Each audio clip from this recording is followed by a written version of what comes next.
Jimmy Graham was once one of the most dominant players in football, going toe-to-toe with Rob Gronkowski for the title of best tight end in the NFL. He looked like a future Hall of Famer until everything changed. After being traded from the Saints to the Seahawks, Jimmy Graham slowly started to fade away, going from an unstoppable force to just another name most fans just forget. So what exactly happened? How did Jimmy Graham go from dominating the NFL and being one of the best tight ends in the league to just being another guy? And that's what we're diving into today. I'm Cash, and before we dive into that, take 5 seconds to like the video and subscribe. We're trying to reach 15,000 subscribers by the end of the year. We're currently at 11.8, and I need your help to get there. That's our goal for the end of the year. We post the latest NFL news, breaking news, rumors, deep dives, and everything like that in general. So if you want daily NFL content with the NFL season right around the corner, make sure to stay up to date, subscribe to my channel. With all that being said, let's dive into it.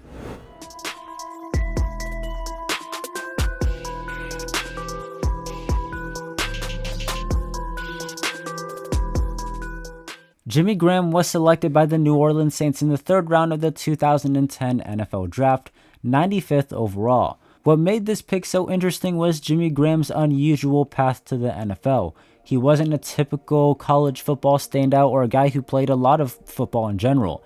He spent most of his college career playing basketball for the Miami Hurricanes from 2005 to 2009. After graduating in 2009, Jimmy Graham stayed an extra year to take graduate classes and ended up playing football for the Miami Hurricanes that season. In his only year of college football, Jimmy Graham played 13 games and recorded 17 receptions for 213 yards and 5 touchdowns. So when the Saints spent a 3rd round pick on a guy with just 1 season of college football experience and limited production, it definitely caused some confusion. Drafting Jimmy Graham was a huge risk and a huge gamble by the Saints and Sean Payton. He was a very raw athlete with only 1 season of football, but he was a former basketball player, so with his size and his athleticism, his athletic traits were off the chart.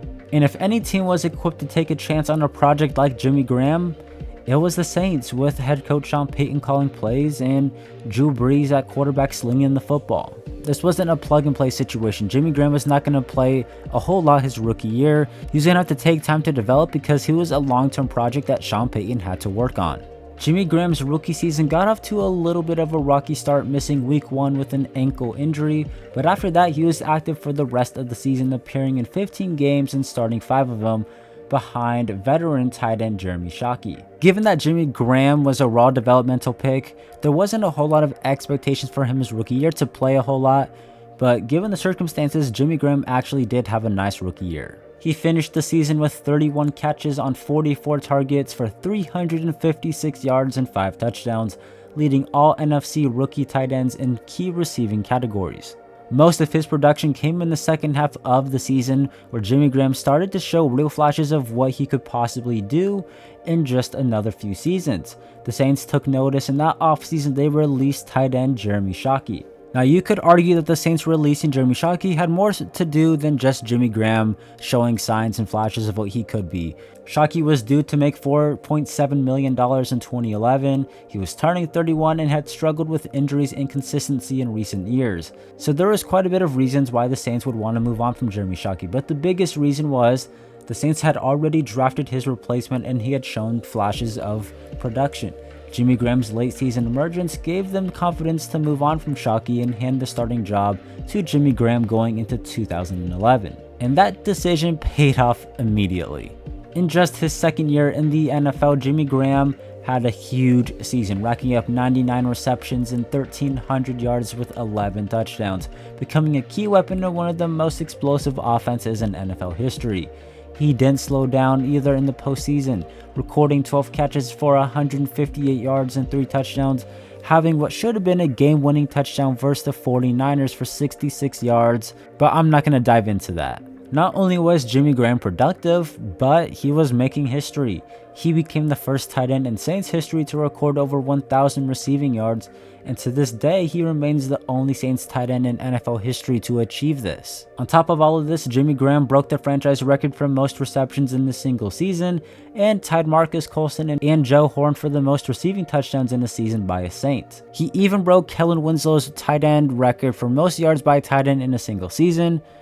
but Gronk would break that record like a few hours Jimmy Graham broke it, so it didn't last very long. By the end of the year, Jimmy Graham was named to his first Pro Bowl and earned a second-team All-Pro honor, cementing his place among the NFL's best tight ends. Now in 2012, there was a little bit of a dip, but he still had quite a bit of production. Year 3 for Jimmy Graham was a small step back compared to his breakout season in 2011, but Graham still finished with 85 receptions, 982 yards, and 9 touchdowns. Still really good numbers, especially considering he missed one game in Week 6 against the Buccaneers due to an ankle injury. Had he played in that game, he likely would have gotten his 1,000 yards. In 2012, Jimmy Graham did not make a Pro Bowl or an All-Pro, but even with the slight dip in production, his 2012 season was a success, continuing to prove he was one of the best in the game. Then in 2013, we saw peak Jimmy Graham dominate. Jimmy Graham opened the season on fire, earning NFC Offensive Player of the Month for the month of September and Offensive Player of the Week in Week 3 after torching the Cardinals for 9 catches, 134 yards, and 2 touchdowns. Jimmy Graham would end up finishing the season with 86 catches, 1,200 yards, and 16 touchdowns in 2013. Despite being slowed down in the second half of the season due to a plantar fascia injury in his foot, those 16 touchdowns in 2013 were and still are the second most by a tight end in a single season, trailing only Gronk's 18 in 2011. So it's the second most in NFL history in a single season by a tight end. Jimmy Graham earned his second Pro Bowl selection and was named first-team All-Pro for the first time in his career. And at this point, he wasn't just a star, he was redefining the position. Jimmy Graham wasn't a typical tight end. He lined up everywhere. He lined up outside out wide receiver, inside at the slot, the typical tight end position. This guy was redefining what tight ends could actually do. He was too big for corners to cover, too athletic and fast for linebackers to cover, and he would just box out safeties who would struggle to cover him. He was redefining what tight ends could do. He was a do-it-all guy who could line up anywhere on the field and create a mismatch, which is why he was so dominant at the time. Then you throw in the fact that he had Sean Payton calling plays with Drew Brees, the most accurate quarterback of all time, throwing him the football as a 6'7" target and made life easy for all parties involved. However, though, Jimmy Graham's role in the Saints offense would spark controversy when it came time to have contract negotiations. The Saints wanted to pay Jimmy Graham like a tight end, which was his position. He was a tight end. But Jimmy Graham and his agent wanted him to be paid like a wide receiver because that was the role that he was playing all over the field. And he, of course, wanted more money because wide receivers are getting paid and were getting paid more money than tight ends at the time. With Jimmy Graham set to hit free agency and no long-term deal in place, the Saints placed a non-exclusive franchise tag on him. That meant that Jimmy Graham could still negotiate with other teams and they could make him an offer. And the Saints would then get the opportunity to match that offer, and if they didn't, the team who signed Jimmy Graham would owe the Saints 2 first-round picks. As you would expect, no team was willing to pay both a massive contract and part ways with 2 first-round picks for Jimmy Graham, so he stayed in New Orleans, but not without some drama. He wasn't happy about being tagged as a tight end instead of a wide receiver. And with that came a $5 million difference, meaning Jimmy Graham got $5 million less than a wide receiver tag. He would appeal this to the NFL but would lose the appeal. Still though, just before the July deadline to get a long-term extension done, the Saints and Jimmy Graham agreed to a 4-year, $40 million contract extension with $20 million guaranteed, making him the highest paid tight end in the NFL. Even more than Gronk, it was a compromise. Jimmy Graham got closer to all wide receiver money, and the Saints got to keep their star. All parties were happy. So 2014 comes around, Jimmy Graham just signed his contract, everyone's happy and expecting a big year. Well, that's not what happened. Jimmy Graham's 2014 campaign was still productive, 85 catches, 889 yards, and 10 touchdowns, but it marked a dip in Jimmy Graham standards. He battled through a shoulder injury throughout most of the season, which limited his ability to get off the line of scrimmage and be physical, which was one of his biggest attributes and traits. However, though, Jimmy Graham still led the team in touchdowns and was second among tight ends in touchdowns behind Gronk, earning his 3rd Pro Bowl selection in 2014. But considering the brand new contract and what fans were used to seeing from Jimmy Graham, it felt like a down year. Those numbers for any tight end were solid, but for Jimmy Graham, it was a little bit disappointing and underwhelming. Then came one of the most shocking trades in recent memory, at least for me. In March of 2015, the Saints traded Jimmy Graham and a 4th-round pick to the Seahawks in exchange for Pro Bowl center Max Unger and a 1st-round pick. After a disappointing 7-9 season for the Saints and underachieving after looking to be a Super Bowl contender, the Saints started to tear things down. They released key veteran players like Curtis Lofton and Pierre Thomas, and of course traded away Jimmy Graham, who they felt underachieved in 2014 just like many players on the team and the team in general. Yes, salary cap played a factor into this decision, but it felt like more of a football move than a financial decision for the Saints. It felt like where their heading was not aligning with where Jimmy Graham was at in his career. Now a Seattle Seahawk, Jimmy Graham joined a very run-heavy offense led by quarterback Russell Wilson. He was supposed to be the missing piece in Seattle's offense, be the big red zone weapon to make life easy for Russell Wilson. Instead, it just simply didn't click year one. Jimmy Graham finished his first year with the Seattle Seahawks with 48 catches, 600 yards, and only catching 2 touchdowns. His lowest numbers since his rookie year. He was no longer the focal point of an offense, he was just part of a system, and he just wasn't fitting in with the Seahawks offense. And on top of that, his chemistry with quarterback Russell Wilson just wasn't there yet. However, though, in week 12, Jimmy Graham suffered a brutal patellar tendon tear, ending his season just 11 games in, so his fit in Seattle was already being questioned, and now with the injury, so was his future. Coming off an injury like this going into 2016, there was questions around Jimmy Graham. No one knew what to expect, and no one knew if he was going to play, and if he was, when was he going to play, and how would a 30-year-old tight end coming off an injury like this even play? How is he going to look? Jimmy Graham would defeat the odds and not only return for week 1, but he played all 16 games and looked like his old self. He racked up 65 catches for 900 yards and 6 touchdowns, earning his 4th Pro Bowl selection, and the first time he did this as a Seattle Seahawk. He was 3rd in the NFL in receiving yards among tight ends and finally looked like the Jimmy Graham Seahawk fans were expecting to see.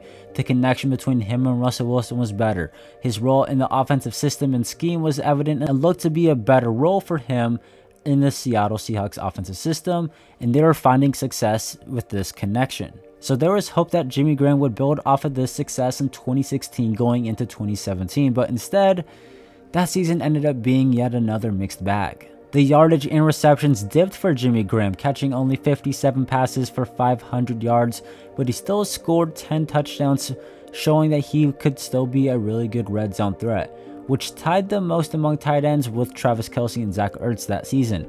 It earned him a 5th Pro Bowl selection and his final Pro Bowl selection in the NFL, mainly as a red zone target. But at this point in his career, Jimmy Graham was no longer a matchup nightmare. He could not outrun linebackers, and he wasn't fast enough to be matched up against cornerbacks or safeties. The age and injuries had caught up to Jimmy Graham, and he became more of just a red zone specialist than an all-around threat.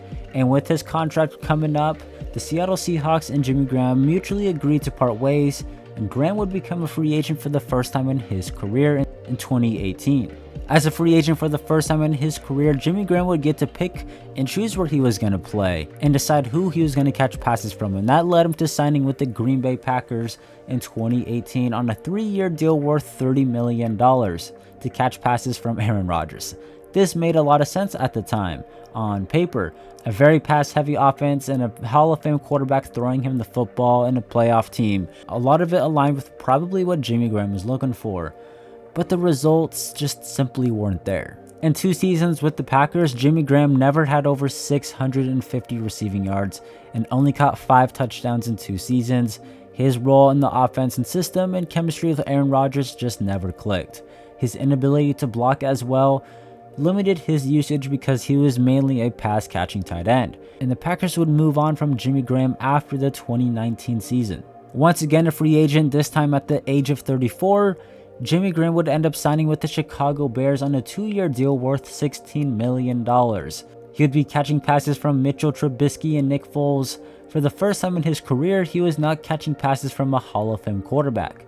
2020 was actually pretty good for Jimmy Graham. It was respectable, catching 50 balls for 456 yards and 8 touchdowns. Even had a flashy one-handed grab in the wildcard game against the Saints, even though it was garbage time and didn't really matter. It was still pretty cool, but overall it was a good year for Jimmy Graham with the Chicago Bears. But just 1 year later though, Jimmy Graham would reach a new low point, catching only 14 passes, having 160 receiving yards and 3 touchdowns. With the change at quarterback for the Bears to Justin Fields, it was definitely a change in offense as well. More runs, more RPO, and he just wasn't fitting what was needed to do for the Bears. And at this point, he was 35, 36 years old. After the 2021 season and his contract being up, there was no offers for Jimmy Graham to play in 2022, and it looked like his NFL career was over until it wasn't. In July of 2023, the Saints unexpectedly signed Jimmy Graham to the roster before training camp, and at first it looked like it was one of those like one-day contracts so Jimmy Graham could retire a Saint, but no, he was there to play football.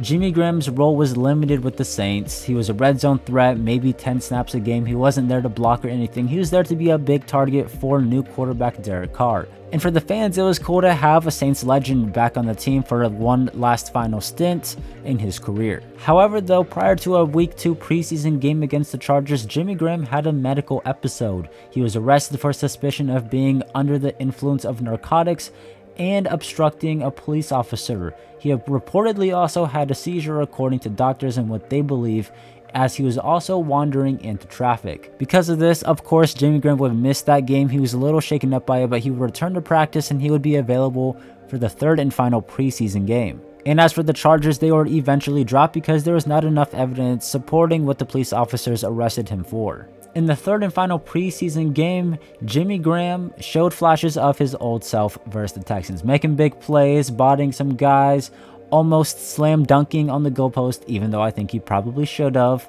It looked like the old days. He was making plays in the Superdome. It was awesome to see. In week 3 of the regular season, he caught a touchdown on his first target of the year against the Green Bay Packers, his former team.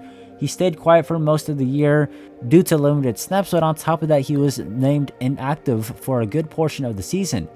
And then he would come back. In the first game, he was back active. He caught a touchdown in the red zone after the Saints have been struggling in the red zone all season. Jimmy Graham would finish the season with only 6 catches and 39 yards, but caught 4 touchdowns. Talk about a really good touchdown to reception ratio. After the season, Jimmy Graham posted a thank you message to the Saints and Saints fans on Instagram, and what kind of felt like an unofficial but official retirement. He hasn't played in the NFL since, but he's been kayaking through the Arctic Ocean as of recently and flying his planes as he does, living life on his own terms.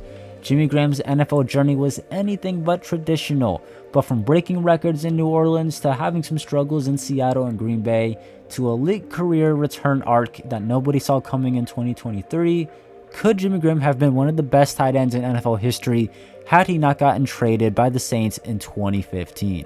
We'll never know the answer to that question, but his journey was beyond interesting.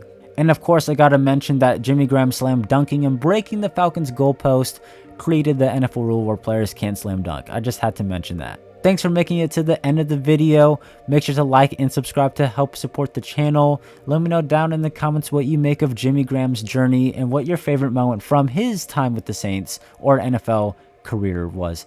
I'm Cash, and I'll catch you next time. Have a good one.